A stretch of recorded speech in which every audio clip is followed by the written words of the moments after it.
What's up guys, the Strong Boys 19 here. This is going to be a video of me talking to you guys about one album in metal history that's turned 30 years old. Absolutely mad for me to come back and talk about this album with you all. On the 13th of June 2025, Fear Factory, who I adore very much, is celebrating the 30th anniversary of Demanufacture, the band's second studio album, the follow-up to Soul of a New Machine, the debut album that came out a few years prior to this. As you can see on the front cover, it has been autographed by two members of the band, Dino and Milo, from today's lineup of the band. I did see Fear Factory once in late 2023. I did bring 3 albums with me. This album, my favourite, Obsolete and Digimortal. Obviously I'm not wearing the shirt of the Demanufacture artwork because I was listening to Miles Davis. Well, I thought I might as well just to talk about this album on camera. 30 years old, this album. And to really think about how long it has been of one of the best metal albums of the 1990s that reached that milestone, it's amazing to me. I did discover Fear Factory on a PlayStation 2 game called Demolition Racer. I was really addicted to that game. I still have it. I loved playing the game, and I would love to revisit it. Its soundtrack has been a big collection of some breakbeat techno remixes of different songs, different artists, but there was one band that was included, and that was Fear Factory, with the remix of Descent, the instrumental version of Machine Debaser, and Full Metal Contact. And from that point on, I wanted to discover Fear Factory. I was obsessed with Digimortal, which used to be my favourite Fear Factory album. But after that, I wanted to hear more of the band's music.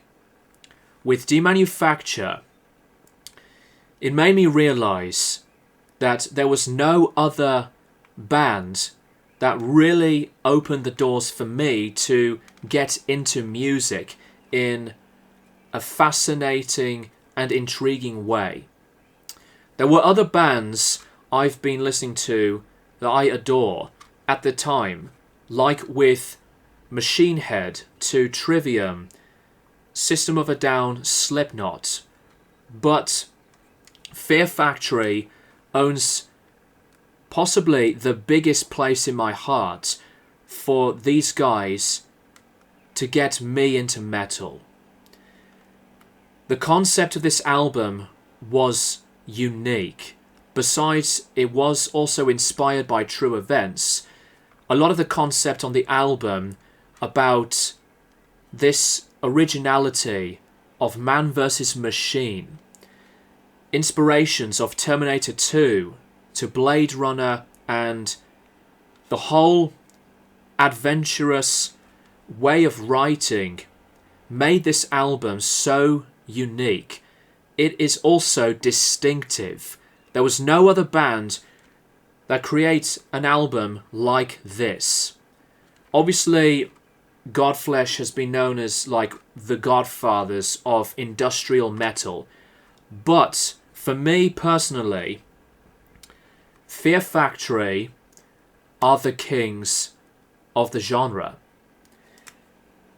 This whole album has been so admiring from the moment I listened to the title track of Demanufacture, and after that track I did not expect to hear the blistering, versatile, rhythmic and punishing sound of aggression with hooks after hooks after hooks and rhythmic playing, not just with Dino's unique pioneering guitar tone, but also with Raymond Herrera's tectonic drumming that is still inspirational. I did not know about the choice of tone of triggering the bass drum. It was a different tone.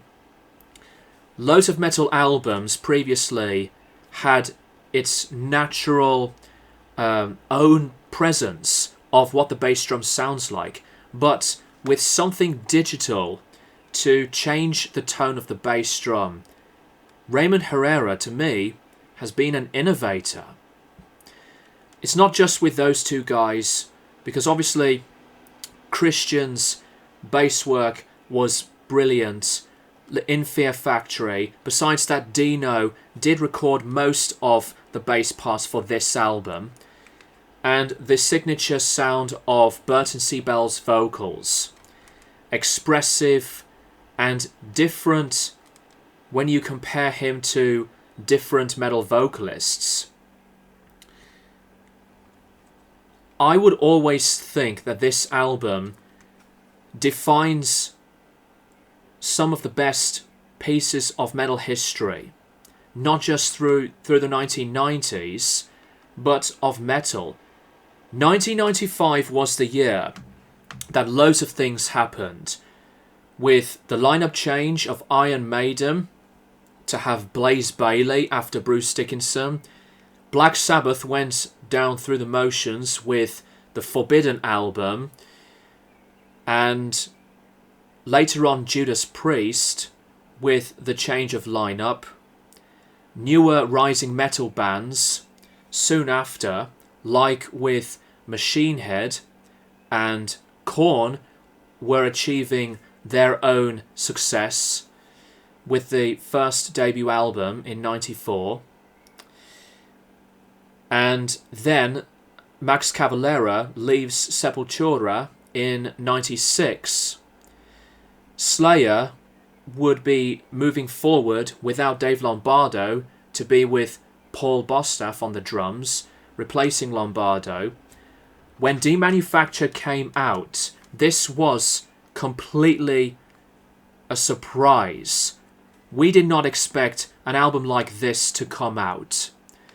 Released to Roadrunner Records, and the rest is history for the band.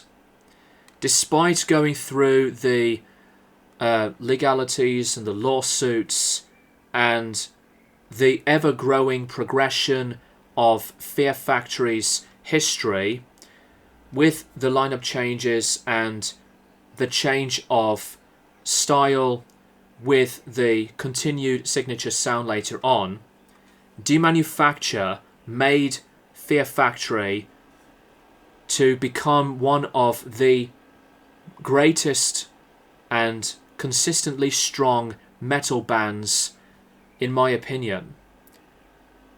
I've always been a huge fan of Fear Factory. I have been a big fan of the Archetype album and some of the latest stuff like Mechanize and The Industrialist.